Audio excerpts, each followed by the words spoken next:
we wanted to go with a contrarian approach, and there are a number of other reasons why we wanted to go into San Diego. Yeah.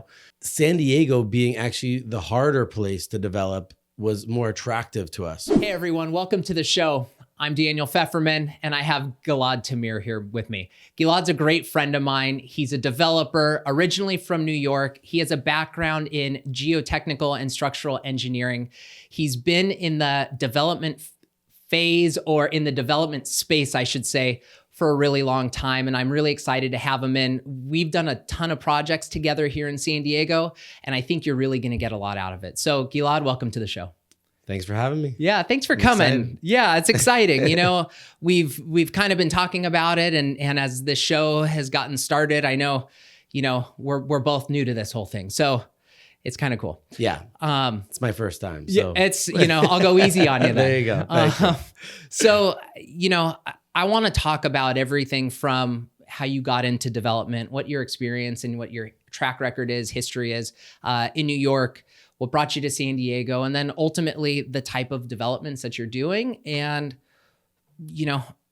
how San Diego has been, originally being from New York, I guess. So, let's first, we can get into how we met, but let's talk about what was driving you to San Diego and what got you interested.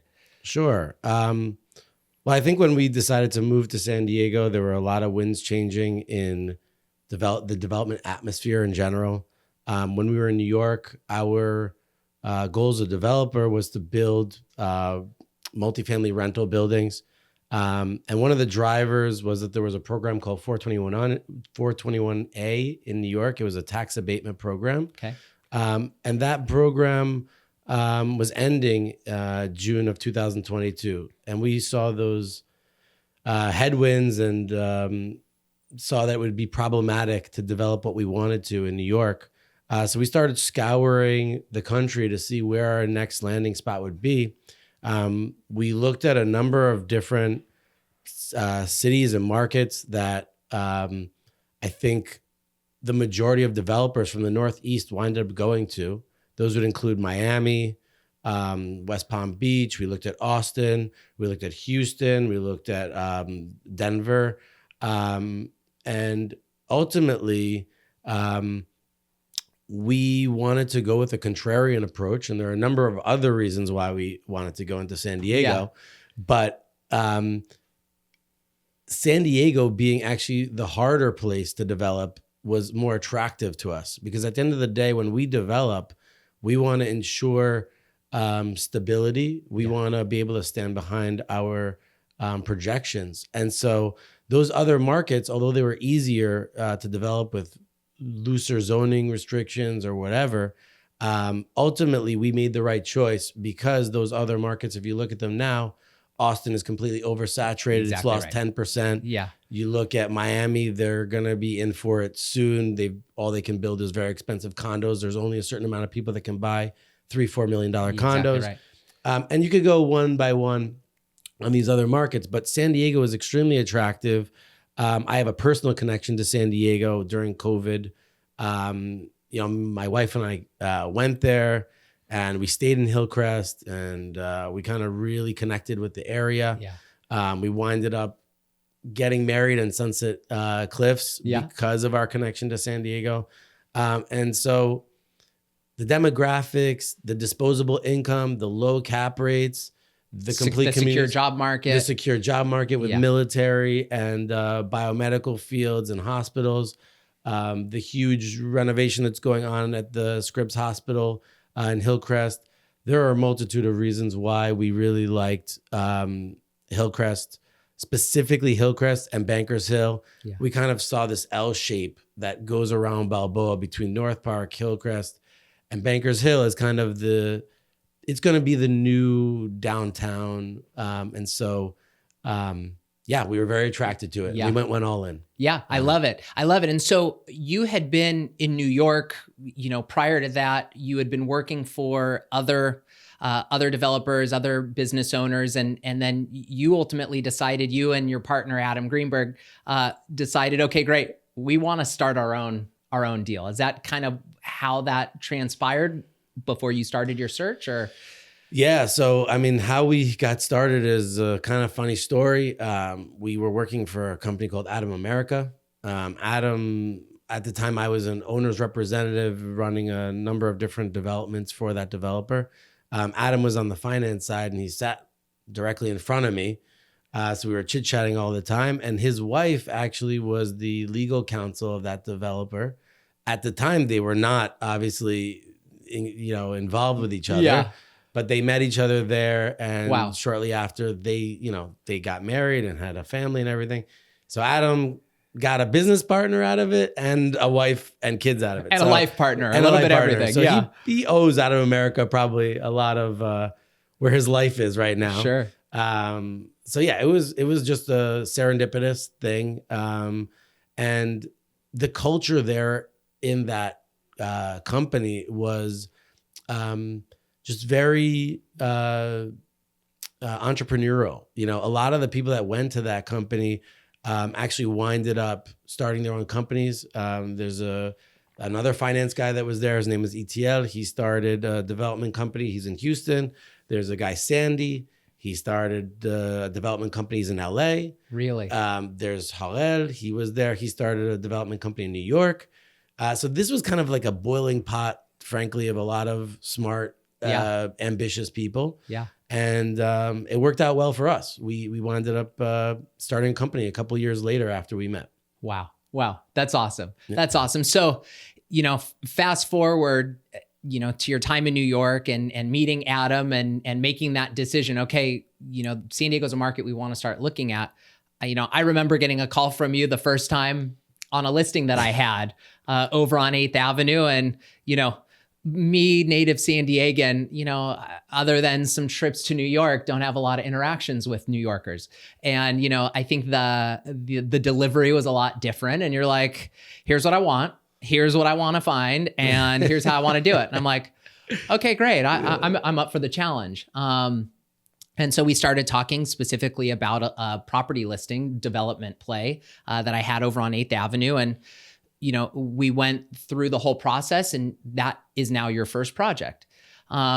Let's talk about, the differences, the nuances of developing in New York versus, San Diego. I know we're kind of getting ahead of ourselves, but, that was a big learning curve. Well, I'll tell you, like going to a new market is extremely challenging. We researched it, and you've got to just work this networking thing. Who are the architects? Who are the general contractors you can rely on? You get a ton of no's before you get yeses. You had a very open mind about it. Not everyone is like that. Yeah. And I think that was really important and vital to us winding up working together for so many years.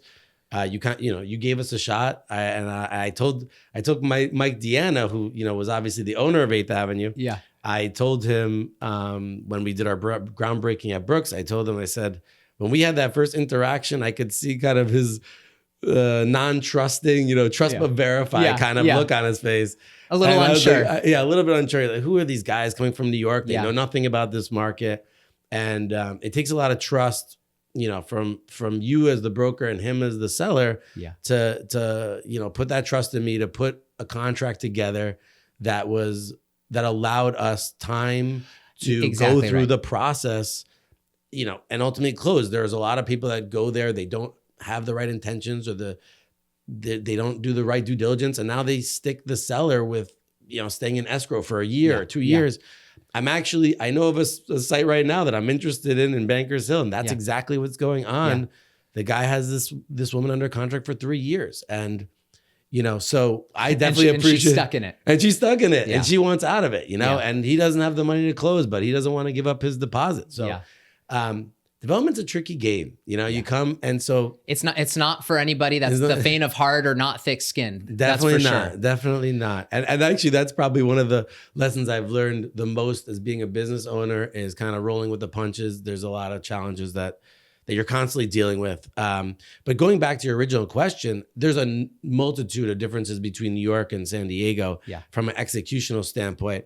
I would say the biggest difference is the mentality, though. Which we've talked about. We just talked about it. Oh my God, ad nauseum. Yeah. The San Diegan They are not so laid back. They are so laid back, and Yeah. they are not motivated by money. Yeah. They are not. You could just tell, at the end of the day, their work-life balance or their balance in their life supersedes any amount of money you could throw Yeah. at them. Yeah. Where in New York, it's just totally a different story. Yeah. And how can we pay to expedite this? There's a what we need to problem. get How done. much money do you need so I can Yeah. make this problem go away? Yeah. Doesn't work like that in Yeah. San Diego. Yeah, exactly It's how you got to be friends with them. You got to massage the situation.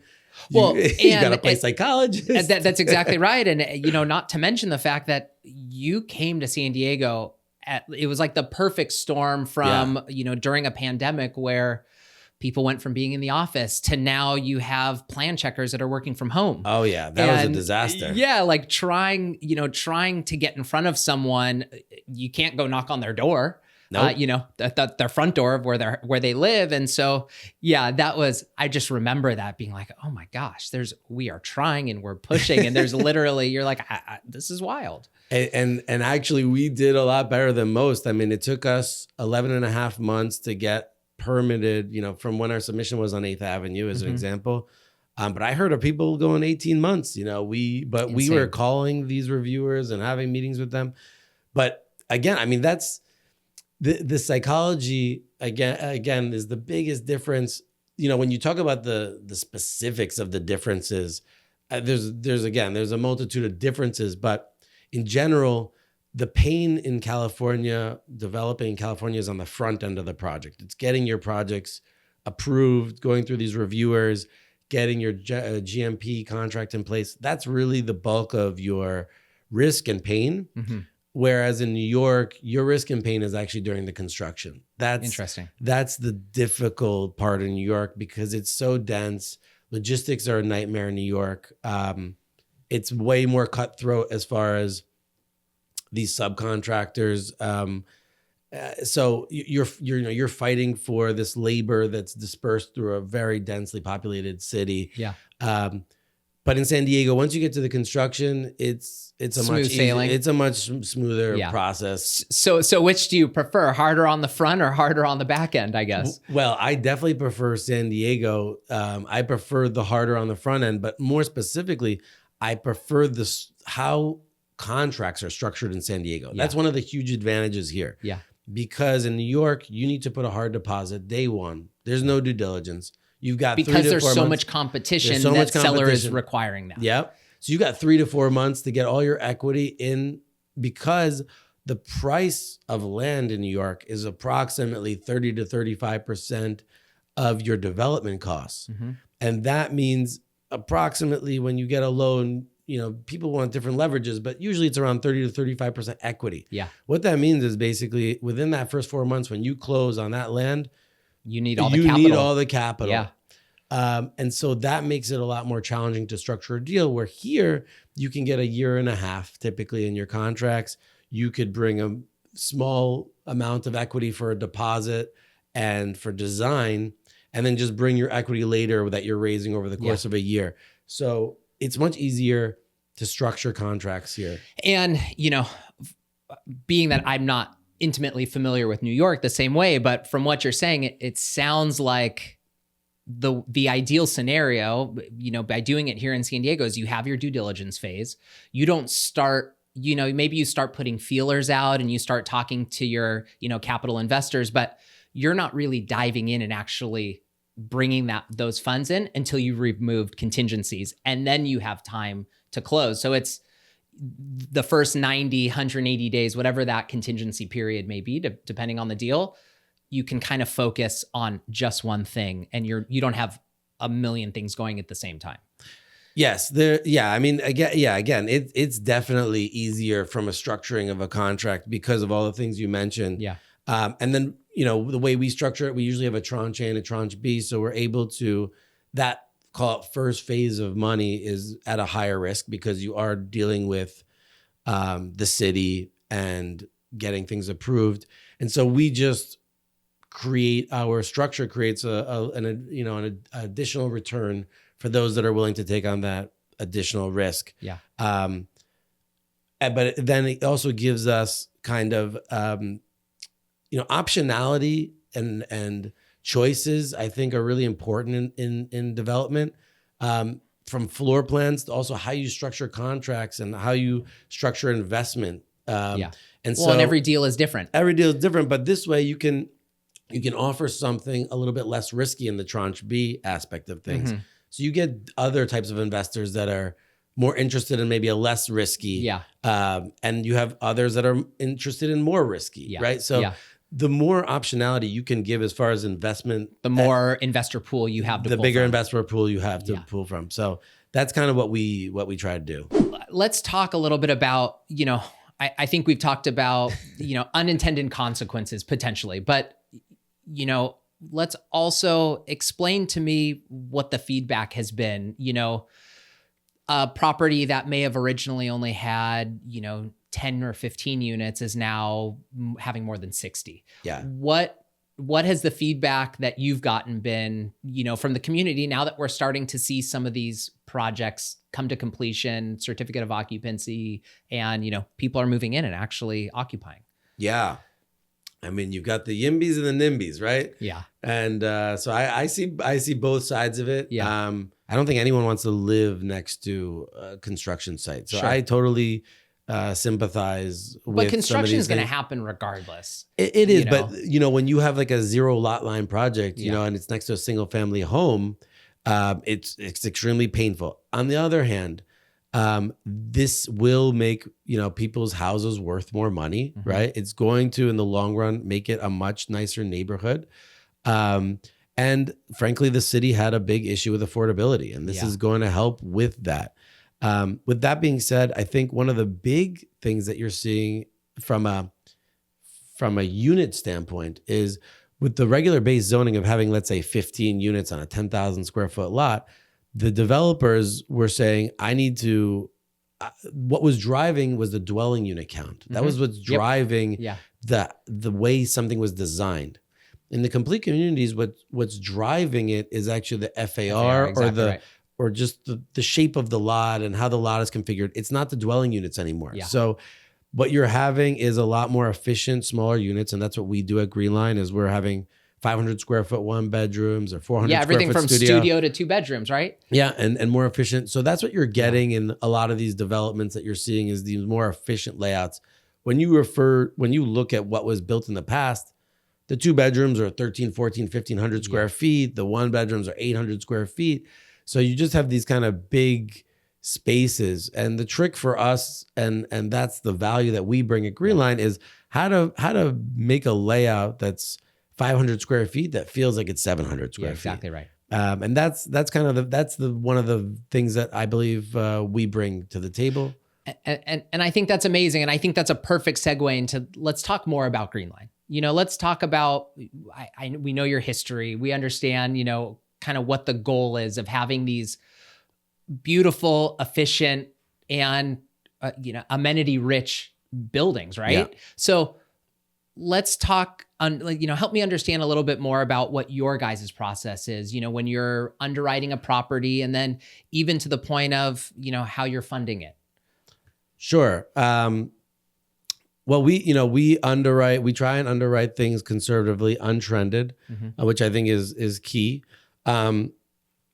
And again, a lot of the value that we bring is how we structure our deals, from a standpoint of having long due diligence periods, or like we did on Brooks, we had a seller financing option at a low interest rate. So kind of reducing, get you to the point of being ready for your construction loan. Exactly. I think, what drives on the development side is IRR. And so we're constantly thinking about a few different things that drives us as Greenline. We focus a lot on how to increase our IRR by kind of decreasing the project timelines. Yeah. We focus on reducing our construction costs. And so that's why internally we have a very robust team with a lot of experience on how to value engineer things. But something else that we do is we, in comparison to quote unquote competition, et cetera, we try and bring a little bit of a New York feel to things. So we have nicer kitchens than our competition, tiled bathrooms, nicer higher end bathroom finishes, nicer finishes, more quality. That's luxury. That's kind of what we try and do. And what we're also doing, I think, to differentiate ourselves from competition is it's something that we've now recently rolled out is we've hired a specific consultant that they are just amazing in their design prowess, and they're going to create this very cool vibe, very vibrant, very interesting vibe in the building. Something that I don't think San Diego has had before. The aesthetics of it, just can't wait till it's done and you'll get to see it. And I'm not able to maybe speak about it in the right but detail, it's exciting, and it's a great yeah additional layer of what you guys are offering in a development. Yes. And I think what we're also trying to do on the marketing side, we've seen all the developers, they do the same kind of thing. And we are trying to be a little bit unique in how we market our rentals and how we're going to come to market. So, because you have a project that's coming this summer, right? Oh yeah. We're going to be leasing up June 1st, starting our leasing. And I'm very excited for you to see how it kicks off. But it's definitely gonna have a different vibe than what San Diego's accustomed to. That's awesome. So tell me from an investor standpoint, I know obviously the market has shifted. There's been changes from, the cost of money, the cost of construction, I would imagine an investor's appetite has also shifted, since 2020. So, walk me through how you guys are bringing on investment and how you're funding these developments. Sure. Yeah. I mean, it definitely has changed. If you looked at a year ago, there was options to, buy bonds at 7.5%, utility bonds, right? So how do you compete with surefire money with zero risk, right? Versus development, which has a ton of risk. So we constantly, again, we focus on IRR and there are different investors for different appetites. We talked about it earlier, but it's interesting. One of our theses was basically to attract Israeli investors because of their appetite for higher risk and higher reward. And so they have continued to have the appetite for higher returns. So we've kind of targeted them as far as a group that's more interested in development risk. And Adam lives in Israel, right? But that's how we kind of structured this thing. That's how we're still, what we're doing, we try and at the end of the day is limit the risk of our investors. Yeah. And so the majority of the money that we take is usually in tranche 2, where we already have permits in place. So there's no entitlement risk. We have a GMP in place. We have a lender in place. Yeah. So now it comes down to, can I build the building and can I lease it for what I think I can? Yeah. And San Diego, one of the reasons we came to San Diego is if you build it, they will come, right? Yeah, exactly. Basically, right. So I'm not building in Albuquerque, New Mexico. Yeah. And I'm not building in Orlando, Florida. Yeah, there may be people leaving San Diego, but there's still even more people coming. From what I've seen, it's actually a positive migration right now to San Diego. Yeah. It's one of the few cities in California. Yep. Another reason why we love San Diego, frankly, is that we consider it centric from a political standpoint. It's not really, it's not San Francisco. It's not LA. Yeah. It's very centric. Yeah. And so I think when you factor all those things in, it's a very nice story to be able to tell an investor, you don't have lease up risk here, which is the reality. You don't really have lease up risk. And so then it comes down to, can I build the building? Well, this is what I've done for the last 20 years. So I have an untarnished record. Yeah. You know what you can do from a by right zoning standpoint. And so really it's, how can we differentiate ourselves from the other buildings going up, which I think you guys are doing. I mean, based on the renderings and like the list of amenities that I've seen that are going to be included in these, and then the locations, because I know them intimately. Yeah. They're prime. You're across the street from Whole Foods. Yeah. You're on 4th and Palm, which is like the center of 2 blocks from Balboa Park. I mean, it's everything. Sister's Pizza. I mean, these are the prime locations. And it's not about even just about the location. It's the specific lot that we chose. We chose them based on views and things like that, based on maybe there's a historic building next door like we have on 8th Avenue and 4th and Palm. So we try and, basically lock our views in for forever. So which Hillcrest, Bankers Hill is on a hill. Yeah. And so as soon as you get over, I don't know. 4 or 5 that stories on 4th and Palm. Yeah. 5 stories. You're already viewing the ocean. Insane. Yeah. You see the Watch ocean the planes already. take off and exactly right. So we definitely think about all of these details and make sure that we can differentiate ourselves. I've seen tons of buildings where that's simply just not the case. You'll have bedrooms without windows, in the Denizen as an example. Yeah. So we really value our product. We want to make a product that we're proud of and that will lease easily. Yeah. And we're constantly coming up with creative things like 8th and 10th. What we thought about there, because they're so close together, is they have a shared amenity package. Yeah. And that allows, when you're looking at the underwriting standpoint, we have all of the amenities that like the Denizen, which is a much bigger development, would have, but we spread it out between 2 projects so it doesn't have so much load on each individual one. That's a great idea. Yeah. So I think the last thing, and I know we've kind of talked about investors and everything like that, but what I think is super important, we briefly touched on this off camera, is, investors in the US, what they're able to take advantage of when investing in a project like this from a depreciation standpoint, write-offs, versus, you have a lot of investors that are out of the country. They can't take advantage of it the same. Yeah. So, what we've noticed is the people that live in San Diego or in LA that are in close proximity to San Diego, they are so bullish on San Diego. They get it. You guys are a little bit more of a smaller town vibe, for somebody, let's say in Chicago, he doesn't understand what's going on here. But the people that live in San Diego definitely do. And so they get it. We decided to roll out a new program, which will be coming soon, which is a way, way, way less risky type of investment.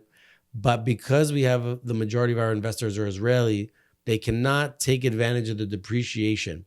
Now, when you finish a development, you have what's called a bonus depreciation in that year 1. And so we're going to roll out a program that's really geared towards the local investors or American investors specifically, where they're getting a cash on cash dividend on a quarterly basis, 6, 7, 8%. Yeah. And they're able to offset their tax liabilities with this bonus depreciation in year 1, significant amounts of money that they'll be able to offset.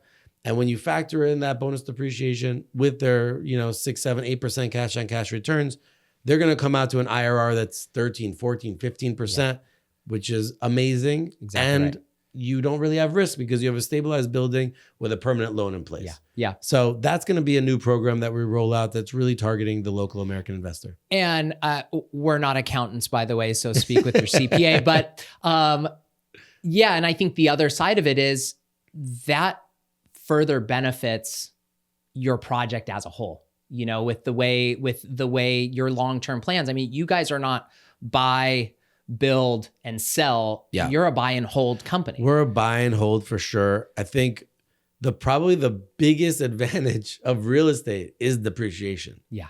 And depreciation and appreciation. Yeah. Exactly. In San Diego. Exactly. Yeah. Yeah. 100%. Even 2-3% when it's leveraged, you're talking about another 7-8% that I'm not even talking about when we talk about returns. Yeah. So appreciation, of course. But tax depreciation and tax depreciation, yeah. Amazing. I mean, in this day and age, people that work a regular W-2, W-9 type of job, and they're paying 40%, 45% taxes, especially in California. Yeah. And they don't have the real write-offs. Yeah. But this will allow you to write off your regular taxable liabilities. Yeah. So it's super attractive. Yeah. Another thing that we're doing in regards to kind of the environment and then also depreciable basis and tax depreciation, we on Palm and 4th and Brooks, the exterior of our buildings are going to be essentially all solar panels. It's going to help us create another layer of revenue for the buildings, but also for our investor base, it will create a depreciable asset that we can depreciate over 5 years. So it's just another layer. We're trying to be as creative as possible. I'm very excited about how the solar panels are going to look visually and be received by our tenants. that their bills are going to be about 50% of what they typically would be. Which is a huge number here in San Diego. Yeah, you're So going that's to gonna chop be off super $50, helpful. $60 a month Yeah. for the tenants. So yeah, I'm really excited. It hasn't happened in San Diego that I'm aware of. Yeah. And so I think we're going to be kind of the pioneers of maybe this new way of building. It's amazing. So tell me, as we wrap up, we've got 8th Avenue, which is going to go online June 1st. Yep. Is 10th Avenue next? 10th Avenue is next. We're going to finish that building in February. I Okay. think we'll probably, be in like a March 1. We'll start leasing up there. Okay. 4th and Brooks? Well, 4th and Palm will be third. Okay, 4th and Palm is before Brooks. Okay. Yeah, 4th and Palm, we're going to be starting our lease up towards the end of summer 2026. Okay. And then Brooks will come on a few months later to Amazing. do that lease up. Yeah. And yeah, I mean, for our standpoint, what we want to do is hold all these buildings. Potentially, we would portfolio them up and sell them to a Blackstone or somebody, maybe way down the line. Yeah, But, never say never for anything, of course. yeah, but in general, we want to hold on to these assets. They're going to be amazing for a generation. For generations, Yeah. exactly right. Gilad, it was so great to have you. Thanks Yeah. for coming in. And so why don't you tell everyone, please, how can they find you if, they are looking for a place to live in Hillcrest, if they want to invest, what's your website, Instagram, lay it all out, and we'll include everything in the comments as well. Sure. Our website is www.greenlinedg.com. You can email me at gilad@greenlinedg.com. It was really nice to be on this show. Yeah. I'm happy to talk to any of the people that have listened to this if they have questions or comments or whatever. Yeah. As you can tell, I love talking about real estate. So No, it's great. I mean, Gilad and I have known each other for 5 years now, I guess, almost 6 years. And so it's great to always catch up. And I love, I'm in real estate 24/7, but sometimes I get so like tunnel vision that I like hearing outside opinions of what's going on, outside perspective. And, getting to drive around, I took Oliver one day. I was like, buddy, let's go for a ride in the car. And we drove around so I could see the projects. And it's like, it's just really fun to see the progress and, driving up the 163, seeing, the 8th Avenue project. It's just like, holy cow. This and now is on gorgeous. the other side, you can see 10th Avenue. It's amazing. It's amazing. Yeah. So yeah, thank you for coming on. I really appreciate it. Thank you so much for having me. Yeah.